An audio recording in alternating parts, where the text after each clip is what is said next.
অত কথা বলে লাভ নেই, এখানে একটা সই করেন তো আব্বা। তুমি আমাকে নামে জমি লিখে দাও। তোরা মানুষ না, আমার ঘরের অপেক্ষাটা পর্যন্ত করতে পারলি না তোরা। দাও তাড়াতাড়ি লিখে দাও, ও ঝামেলা করার দরকার নেই। দাও দাও।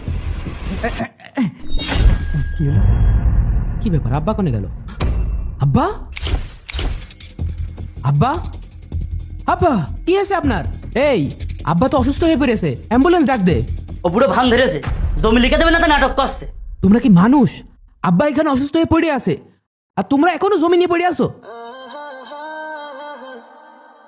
আব্বা ওঠেন, ওঠেন, ওঠেন আব্বা, আস্তে আস্তে ওঠেন আব্বা। চলেন, আমি নিয়ে যাচ্ছি হসপিটালে, চলেন।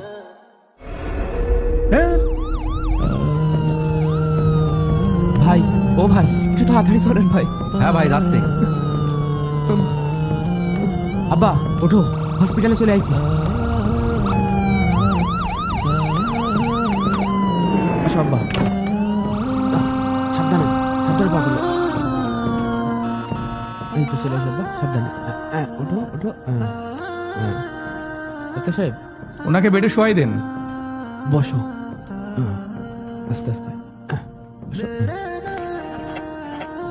ওনার সুগার তো অনেক হাই, এখন থেকে উনি যতদিন বেঁচে থাকবে ততদিন ইনসুলিন আর এই ওষুধগুলো খাওয়াইতে হবে, তা না হলে ওনার কিডনি নষ্ট হয়ে যাবে।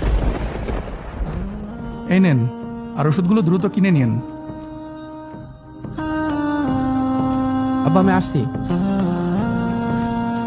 কোথা থেকে ওষুধ যে নেব? ভাই এই ওষুধগুলো দেন তো।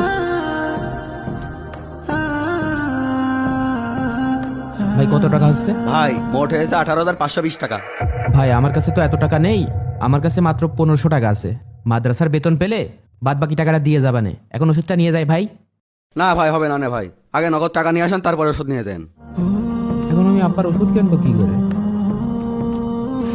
ভাই আব্বার ওষুধ কেনার জন্য টাকা লাগবে, আমি একা বাইরে দিচ্ছি না।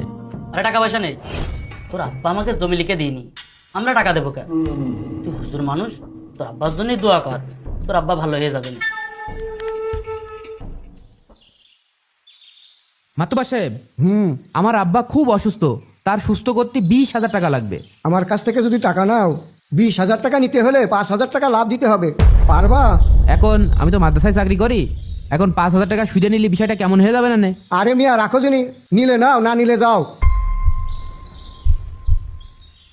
তালি দেন। আচ্ছা এই নাও, মনে রেখো 5,000 টাকা লাভ দিতে হবে, ঠিক আছে। ভুলে যাও না। মনে রেখো 5,000 টাকা লাভ দিতে হবে।